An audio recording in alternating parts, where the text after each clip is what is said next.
Hello and welcome. I'm Thomas Porteous, and today we'll be diving into an insightful discussion on Trump's recent tariff threat to the European Union.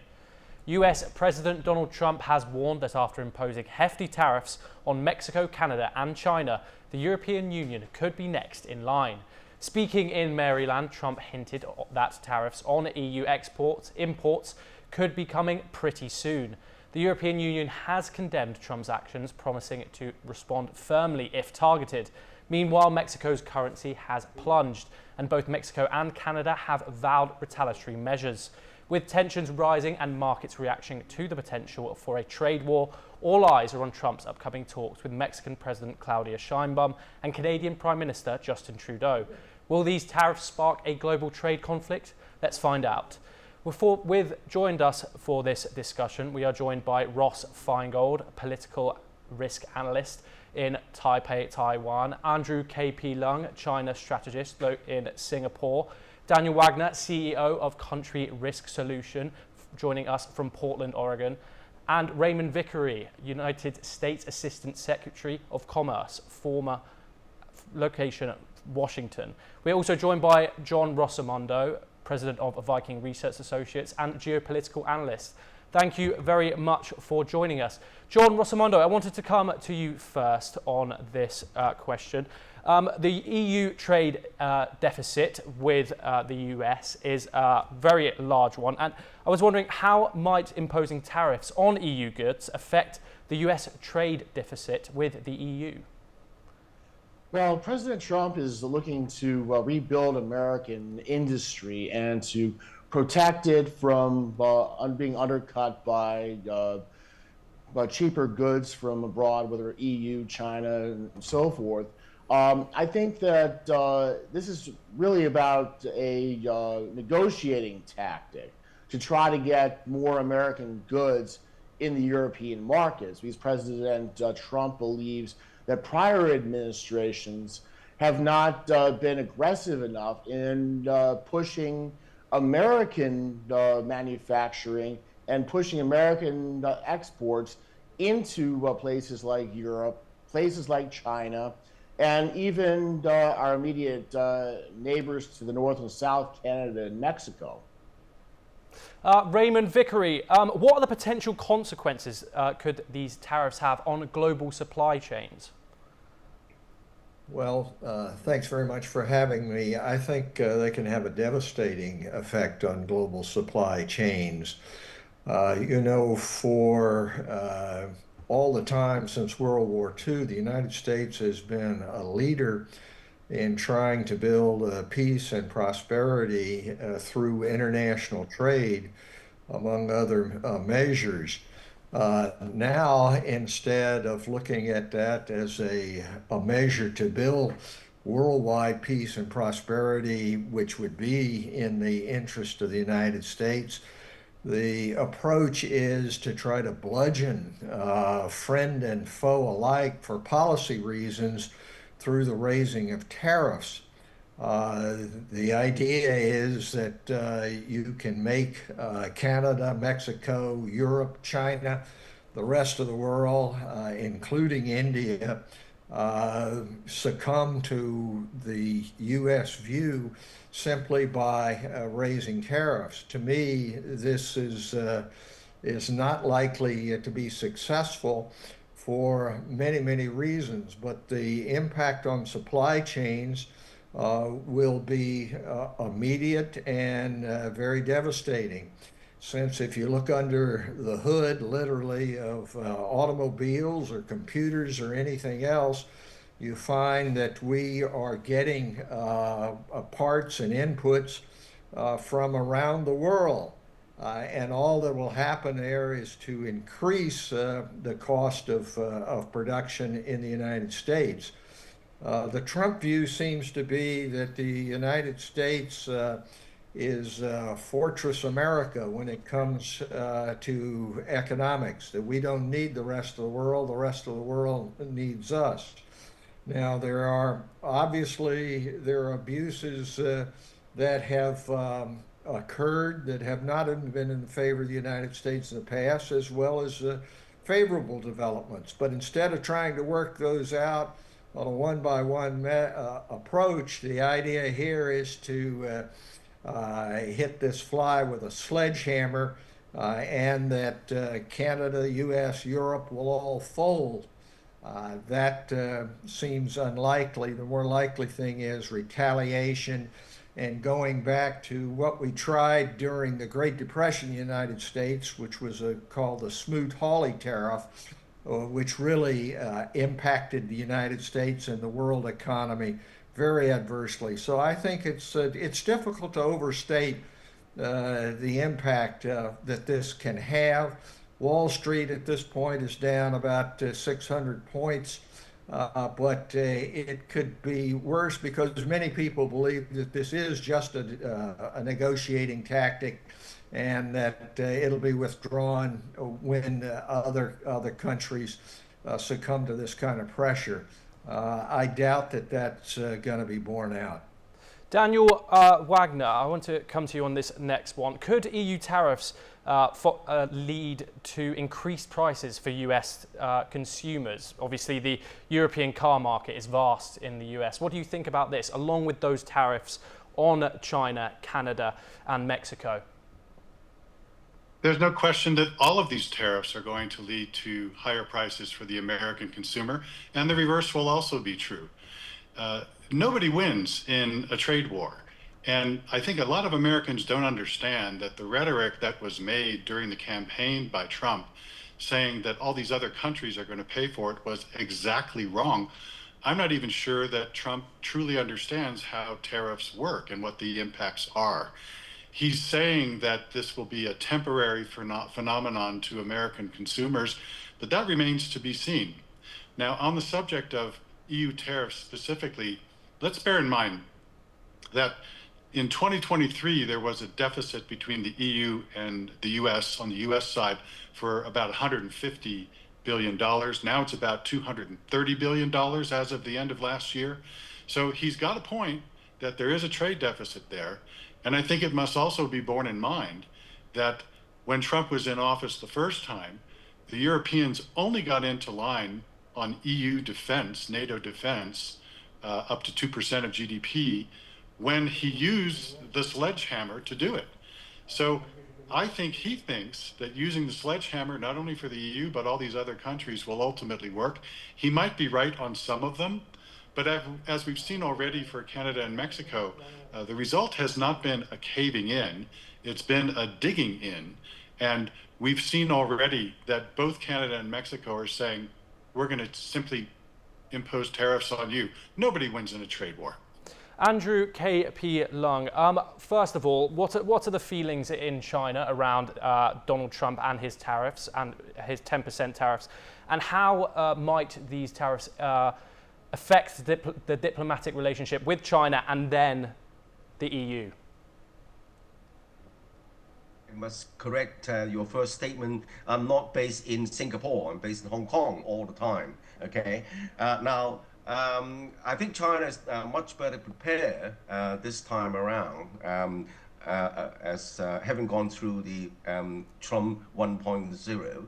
And then during the Biden administration, China already put a lot of emphasis on growing its self-reliance on technology, on manufacturing, on trade, trading with the global South. So I think that China is much more prepared. It's not terribly rattled. But then there is a subtle message. The United States is imposing 25% tariffs on Canada and Mexico. It's close allies and next door neighbor, and only 10% on China. Why is that? And then even before the inaugural, the only world leader Trump spoke to was Xi Jinping before the inaugural. And then Trump also said that he and Xi, between them, could solve a lot of the world's problems. And then he has also touted a saying that he's going to visit Beijing within the first 100 days, suggesting that he's going to strike some sort of a perhaps a grand bargain, because there are a lot of stuff China could help Trump with, for example, North Korea, and even brokering a deal with Iran, and perhaps also helping for the cease. For the peace on over Ukraine. So I think that China is less radical. But anyway, China cannot be seen to be weak. In fact, it has already been quite strong on technology. Witnessed what's happened recently on the AI front, and then with the sixth generation fighter jets. So I think that China, of course, doesn't want a war. In fact, China has got no ambition at all, contrary to a lot of misguided narrative, to replace the United States. What China wants is just the elbow room to grow this economy and to for its own renaissance. But anyway, be that as it may, the whole world is now disrupted because Trump is now trashing his allies. And I think that the fact that it's imposing tariffs on Europe and on Canada suggests that he doesn't care too much about allies. So I think that it's very difficult. Europe is finding itself in a very difficult position. What's happening over Ukraine, if the war stops, some sort of a formula worked out, accommodating Russia, and then the American traditional military protection is no longer can relied upon. So I think that is a big challenge. So I think that China is also gearing up to mending relations with the European Union. But it's again easier said than done because China's export is so competitive that it is easily decimating industries around the world. But I think that there is a hope.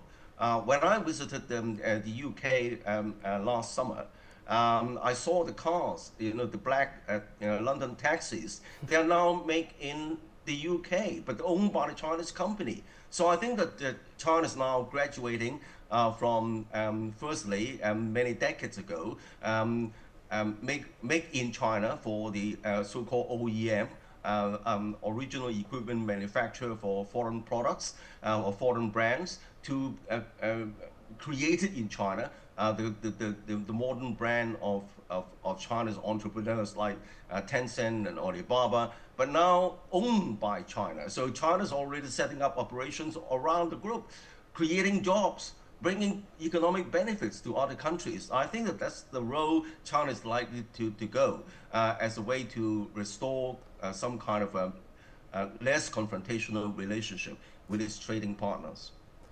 Andrew, apologies for the mistake I made there, but moving on to Ross Feingold, I want to move our way back to the EU. Could these tariffs lead to retaliatory measures from the EU, and what form might they take?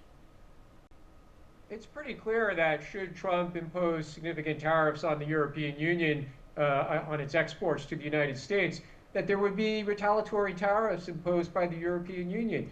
And then it will be a question of who's going to bluff first, whether that's through negotiation or because the economic pain on consumers is too much for politicians to handle. But I do think it's safe to assume that should Trump announce significant tariffs similar to what he's imposed on Canada and Mexico of 25%, that the European Union would retaliate with its own tariffs on U.S. products.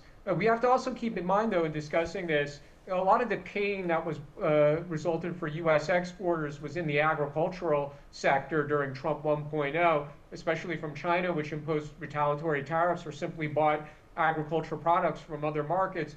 And the United States government came to the rescue. There were subsidies paid to American farmers. So based on that precedent, I think we should be careful about assuming that Trump will be willing to cave in sooner rather than later. I think Trump, and based on his remarks in the past 24 hours when he said that U.S. consumers might feel some pain in the short term, I think Trump is willing to ride this out for a while and see who blinks first. And also another important thing to keep in mind here is, unlike many other U.S. presidents, Trump doesn't have to worry about a second term. So he doesn't have the pressure of running for office again. And that might also cause Trump to really hold the line on his tariffs and try to make the other side, whether that's the EU, Canada, Mexico, or China, make the other side give in first. John Rosamondo, I was wondering, this frequent imposition of tariffs on other countries, how might this influence the US's long-standing and credibility in future trade negotiations? Well, I think that we need to go back and look at Donald Trump, and the art of the deal. This is all about negotiating. This is all about posturing America to get concessions to allow more American goods into the European market and other markets, and that once we have some sort of deal in place, I think that President Trump will back down in terms of the tariffs. But you have to look at President Trump's mindset when it comes to negotiating deals that he thinks are in the interest of the American consumer. Daniel Wagner, I want to put this same question to you. How might this affect the US standing in the future for trade negotiations, given Trump's unpredictable nature? We've seen from the last time he was in office that America's allies really questioned the premise upon which they have made some of the agreements with the United States. I don't think that's going to change at all. In fact, unfortunately, it's likely to reinforce that sentiment. I don't see anything good coming out of this, either for friend or foe alike of the US. Basically, when you introduce uncertainty into a relationship like this, people have long memories. And already from the previous experience, our allies were wondering, well, is the paper that we made this agreement on is the agreement worth the paper it was printed on?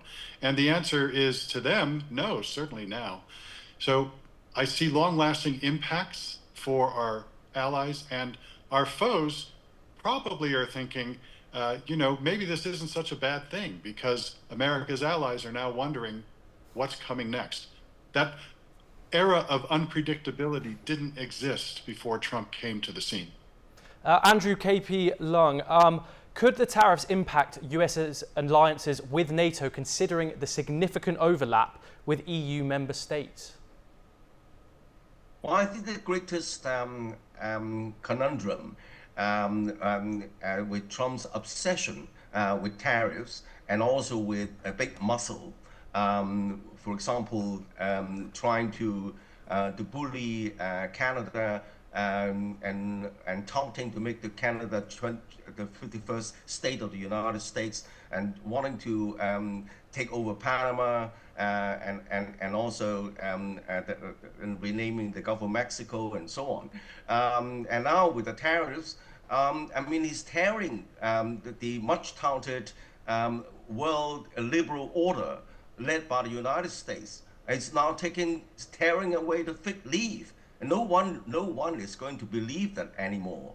Is this kind of the foundation of American dominance? It's the liberal world order, the rule-based order, which the United States have founded. But now there's no rule-based anymore. It's Americans' big muscle. The might is right. So it's going to resonate with the rest of the world. Particularly China is now seeing through all that. And is now trying to build its own soft power by forming more cooperative relationship with other countries. And I think the whole world's is a tectonic plate is changing before our very eyes. And I think it's not just the trade. Look at the on security. He's demanding the European Union to spend 5% of GDP. A lot of the European nations are struggling even with 2%, and some may make it to 3%, but 5%. It's almost an impossible task to achieve in the short run. So I think this is going to rattle not only the United States relationship with on trade, but also its position in the world. And then the irony is that the United States may be great again by forcing other people in some circumstances to bend to its will, but it's losing the part of its greatness, which is founded on a rule-based order. Ross Feingold, I want to know about the World Trade Organization and if these tariffs align with their rules and commitments. What can you tell me on this? The difficulty there is the problems with the World Trade Organization's dispute settlement mechanism, which is all but frozen. It's because of a lack of judges at the appellate level. So going into the WTO dispute settlement mechanism, as China said it would, they would make a complaint at the WTO. That was in the Chinese statement over the weekend. Who knows how long that will take, and it's very unlikely there'd be a result anytime soon. So I don't think Trump is going to be particularly worried about any country, whether that's China or other countries subject to higher tariffs from the United States. I don't think Trump or his team, his trade team, are going to be particularly worried about any actions taken at the WTO. Unfortunately, that's a failure of the WTO. To me, it's one among many international multilateral organizations that have failures of governance or in their processes. It's not only a problem that affects the WTO, but again, I don't think Trump is going to be worried about threats to make complaints at the WTO. It's not going to change what course Trump prefers to take. John Rossimondo, I want to move on to domestic considerations now.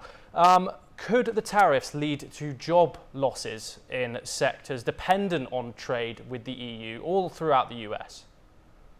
Well, I doubt there'll be much in terms of job losses due to this. I mean, I think that as the other guest said earlier, there could be some sorts of subsidies to make up for losses or in revenue, at least in the short term. But this is again a negotiating tactic that President Trump hopes to use to allow more American goods to flow into Europe and in other markets, which would be advantageous to the American consumer.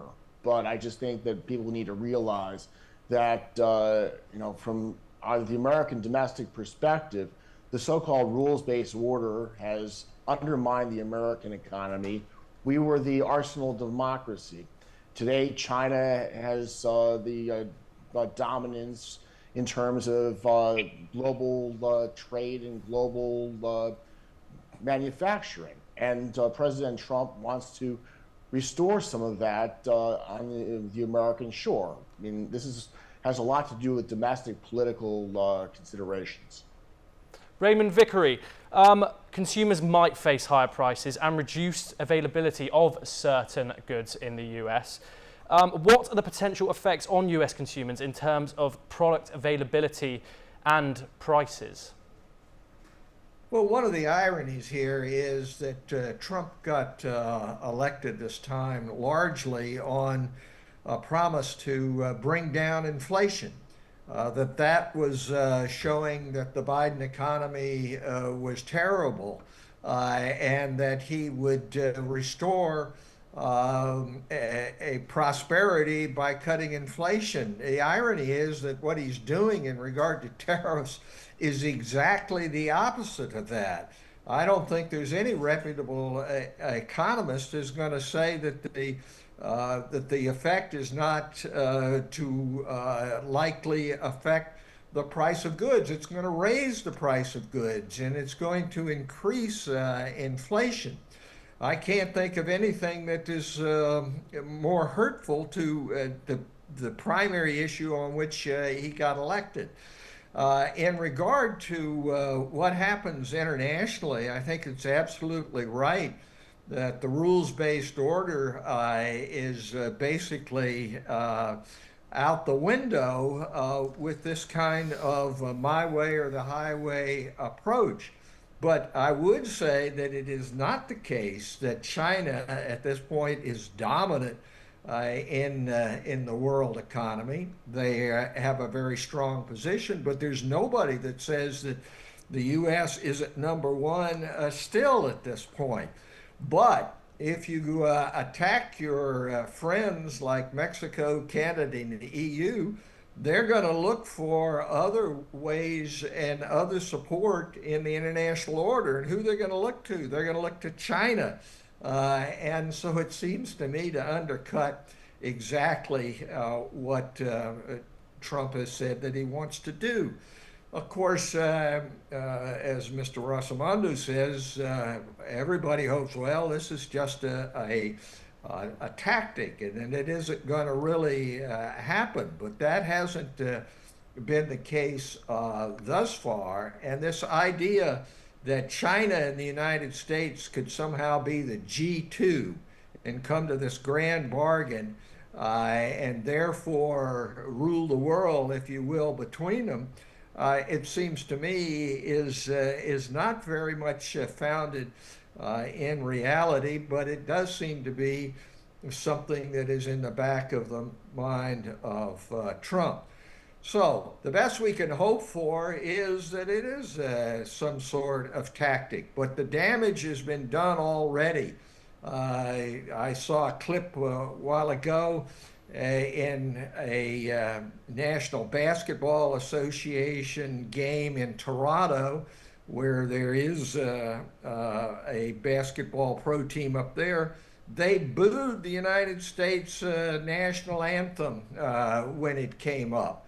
And people don't just sit around and say, oh, well, it's just a tactic, and you can say whatever you want, do whatever you want in a short term, and we won't take any approach. I think that this is going to drive the EU nations, the 27 nations in the EU, closer together, and not going to have the impact that Trump wants of making them more compliant. And what kind of approach is it to say you want you to spend more on your defense, but on the other hand, we're going to hurt you by not taking, we're not going to take your exports as much as you do. They're exactly the opposite and contrary to reality. Daniel Wagner, I wanted to move on to a former European Union member. The UK, there's been talks, Trump mentioned of possibly implementing tariffs onto the UK as well. Now, the UK exported 22 billion worth of goods to the US in 2023. How might an imposition of US tariffs on UK goods affect the UK's trade balance with the US? Right. So the reason that Trump said what he said in terms of being able to work it out with the UK is that he said that the Prime Minister had been nice to him. And this is what it boils down to ultimately, which is if someone is nice to Mr. Trump, he goes easy on them. If they're not so nice to him, he lowers the sledgehammer. The UK being America's longest and one of its most important allies, you would expect there to be some subtlety in that relationship. The UK, as you know, is already in dire straits economically. If this did spiral out of control, it's clearly not going to be good for them, as well as not the US.